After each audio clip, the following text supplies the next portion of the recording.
Доброе утро, уже день. Сегодня у нас машинка Kia Sportage 2.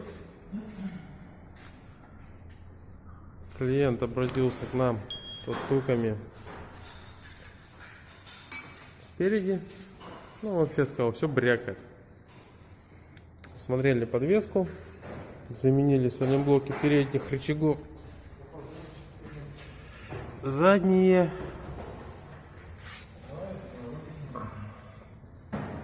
Были надрывы на них.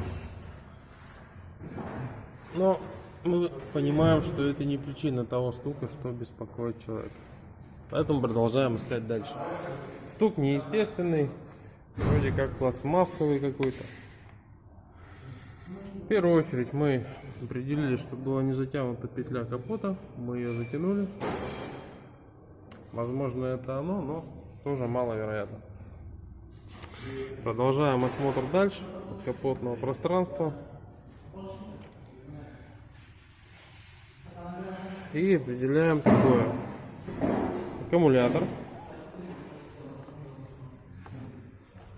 К сожалению, не закреплен. Хотя крепление-то там есть. Просто когда-то снималось. Вот оно там крепление, аккумулятор. И соответственно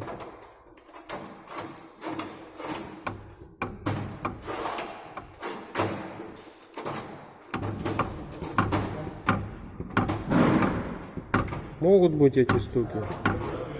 Могут. Вот такая работа механика. Пойди найди, что стучит, да? Стучать может вообще все что угодно. Поэтому сейчас закрепим аккумулятор.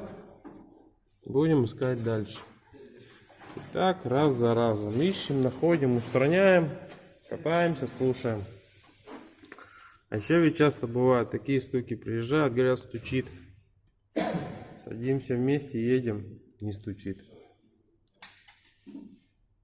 Через полчаса звонит. У меня опять стучит. Садимся, едем. Не стучит. Бывает так, что садимся, едем. Вот слышите? Слышите? Я говорю, нет, не слышу, все в порядке. Ну как же, стучит. Ну, что ж, если стучит, значит надо искать.